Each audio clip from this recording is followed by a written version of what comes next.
Namun saya secara tidak sadar, saya juga sudah beberapa kali menyatakan bahwa saya tidak sengaja naik ke meja, makanya waktu saya naik meja saya tidak melanjutkan untuk turun membela klien saya. Saudara Muhammad Firdaus Wobo ya, ada kasus konkret yang dialami, kemudian ini diajukan permohonan ke MK berkaitan dengan norma pasal 7 ayat 3 dan pasal 8 ayat 2 Undang-Undang 18 tahun 2003 tentang advokat. Ya, sebagaimana tadi disampaikan Yang Mulia Pak Ketua bahwa dari segi format ini sudah sesuai dengan format yang ada di MK. Tapi catatan terkait dengan PMK kita, PMK sekarang ini PMK 7 2025 ya. Jadi dulu PMK 2 2021 sekarang sudah diganti, nanti bisa dilihat supaya nanti diganti terkait dengan PMK. Nah, aspek kerugian yang kedua soal kewenangan mahkamah tadi nanti dikaitkan dengan PMK itu ya. Kemudian soal legal standing ini juga supaya nanti diuraikan. Nah, tadi sebagaimana yang disampaikan Yang Mulia Pak Ketua, ini kan apakah prinsipal ini masih sebagai advokat atau tidak lagi, itu juga penting diuraikan nanti ya. Apakah karena ada sanksi ya? Tadi juga saya dengar hal yang sama pernah dialami oleh Pak Adnan Buyung Nasution ya. Tadi di halaman 31 kalau tidak salah dalam waktu dibacakan itu. Tapi harus dilihat situ, Menteri Kehakiman itu Ismail Saleh, bukan Ismail Fahmi. Ya. Coba lihat di situ. Saya dengar tadi Ismail Fahmi. Tidak ada Menteri Kehakiman Ismail Fahmi. Ismail Saleh. Ya, nanti coba lihat di halaman 31. Yang tertulis apa?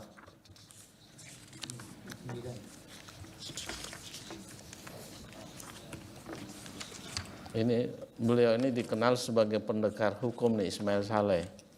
Tapi saya dengar ya, tadi salah Yang Mulia. Salah ya. Mulia. Oke, nanti itu diperbaiki ya terkait dengan hal itu.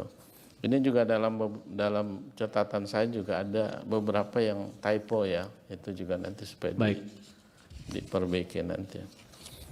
Nah, ini hal yang pernah dialami oleh prinsipal dengan kaitan dengan kasus Pak Adnan Buyung yang pernah dialami. Ini bisa menjadi pintu masuk ya. Bisa dijelaskan langsung oleh prinsipal.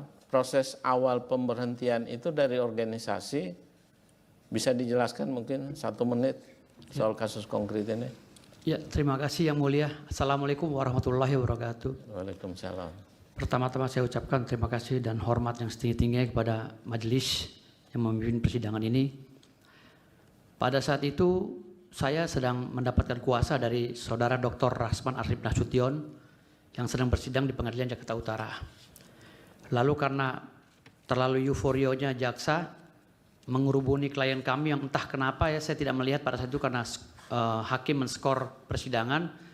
Lalu jaksa masuk melebihi kewenangan PAMDAL mendorong klien saya sehingga saya panik ketika saya ditegur oleh kawan saya, rekan saya Ibu Eli Daneti untuk melindungi klien kami yang ada di depan. Dan pada saat itu meja kami ini tidak ada jalan sama sekali karena dikelilingi oleh pengacara semua, sekitar hampir 20 pengacara yang bersidang pada saat itu, pengacara Iklim Hakim dan pengacara Dr. Rasman Arif Nasution. Namun saya secara tidak sadar, saya juga sudah beberapa kali menyatakan bahwa saya tidak sengaja naik ke meja, makanya waktu saya naik meja saya tidak melanjutkan untuk turun membela klien saya turun, baru sadar di atas meja, gitu Yang Mulia. Nah, ketidaksadaran itu akhirnya saya langsung diumumkan pada hari Minggu pemecatan saya tanpa memberikan surat pembekuan atau pemecatan saya hingga saat ini oleh Kongres Advokat Indonesia dan oleh Mahkamah Agung. Hingga saat ini fisik suratnya pun saya nggak diberikan.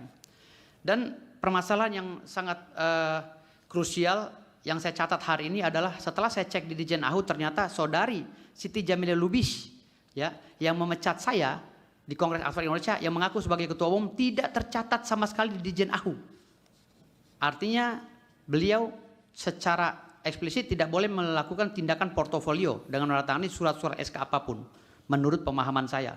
Karena saya dilantik dan diuji oleh almarhum Indra Sanul Lubis sebagai Ketua Umum Kongres Advokat pada saat itu. Dan Kongres Advokat Indonesia pada saat ini masih bersengketa dengan beberapa pihak, sehingga mempersulit saudari Siti Jamila Lubis untuk mendaftarkan diri di JNAHU hingga saat ini. Artinya saya tidak membangkang, namun saya mencoba untuk memberikan pemahaman mungkin kepada Yang Mulia bahwa itulah hasil investigasi saya, bahwa yang memecat saya adalah ketua umum ilegal yang sama sekali tidak tercatat di JNAHU. Oke, udah ditangkap substansinya. Siap. Jadi setelah dipecat, kemudian dari Pengadilan Tinggi keluarkan surat. Saya tidak mengerti surat Tidak itu kapan. mengerti. Karena sampai sekarang saya belum pernah mendapatkan suratnya. Yang dari organisasi juga belum dapat. Belum pernah dapat. Saya sudah Oke. menyurati sampai 8 kali. Oke. Saya sudah meminta maaf baik di media sosial maupun di media cetak. Jadi mengetahui dipecat dari mana? Kalau belum Dari dapat? pengumuman TV. Pengumuman TV. Yang diumumkan oleh Humas Mahkamah Oke. Agung. Nah, kemudian sekarang saudara bernaung di organisasi apa? Saya sampai hari ini bernaung di organisasi yang saya bentuk, Kongres Bukan Yang Mulia. sebelum organisasi yang saudara bentuk itu. Tidak ada Yang Mulia. Waktu itu saya pernah Lalu waktu ini oleh saudara Indra Sanul Lubis itu? saya bernaung di organisasi Kongres Advokat Indonesia yang ditandatangani oleh Ketua Umum kami almarhum Indra Sanul Lubis. Nah, sekarang organisasi itu dipegang oleh siapa? Belum ada sampai saat sekarang tercatat di JNAHU atas nama orang lain selain Indra Sanul Lubis. Jadi berarti sampai sekarang tidak tercatat. Tidak tercatat. Tapi kan sebuah organisasi pasti ada kelanjutannya. Kan nggak mungkin Betul, setelah Yang almarhum Mulia. kan pasti ada yang menggantikannya. Ada beberapa kali mekanisme yang dijalankan oleh mereka seperti kongres ulang memilih ketum, namun beberapa kali mereka juga sengketa, dan akhirnya yang tercatat hari ini sebagai Ketua Umum Kongres Advokat Indonesia adalah Saudara Cucu. Saudara Cucu. Iya, Tapi saudara Cucu. yang pecat, yang memberhentikan. Yang memberhentikan saya Siti Jamila Lubis. Oke. Siap Yang Mulia. Terima kasih keterangannya. Terima kasih Yang Mulia. Jadi saudara masih merasa sebagai advokat ya, karena tidak menerima surat juga ya. Saya bukan merasa, tapi saya sudah mendatangi Humas Pengadilan Tinggi Ya. Provinsi Banten. Mereka menyatakan bahwa saya masih advokat katanya, tapi dilarang sidang oleh Ketua Mahkamah Agung. Itu Dan informasi lisan ya. informasi lisan, dan pelarangan itu tidak tercatat secara eksplisit di dalam surat pembekuan saya yang saya ketahui dari Pengadilan Bali, Pengadilan Tinggi Bali. Karena waktu itu saya ingin sumpah ulang. Jadi ketika saya ingin sumpah ulang, Pengadilan Tinggi Bali menyatakan bahwa saya tidak bisa disumpah karena masih sebagai advokat. Oke, saya sudah tangkap substansinya. Jadi nanti diuraikan terkait dengan legal standing ya, posisi Siap, kasus Yang Mulia. konkret ini dalam kaitan dengan kedua norma itu ya. Ada maaf Yang Mulia, saya tambahkan lagi.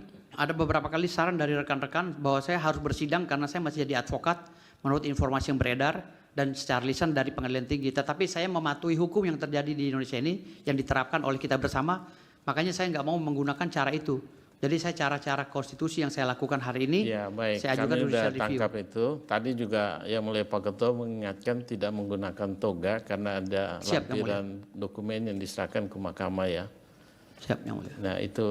Kemudian untuk alasan-alasan permohonan kalau bisa nanti diperkuat karena saya lihat ini ada pemahaman norma ya.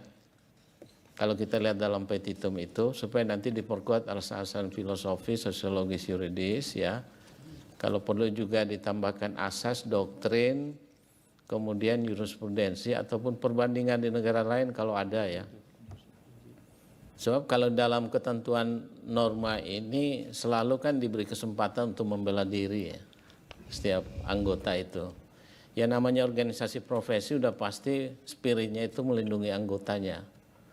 Sehingga apa yang dialami oleh prinsipal ya dalam kasus ini ya saya kira ini hak dari prinsipal untuk ada kejelasan terkait norma ini. Tetapi pemanaannya ini supaya nanti diperkuat ya, bangun argumentasinya supaya bisa meyakinkan hakim nanti.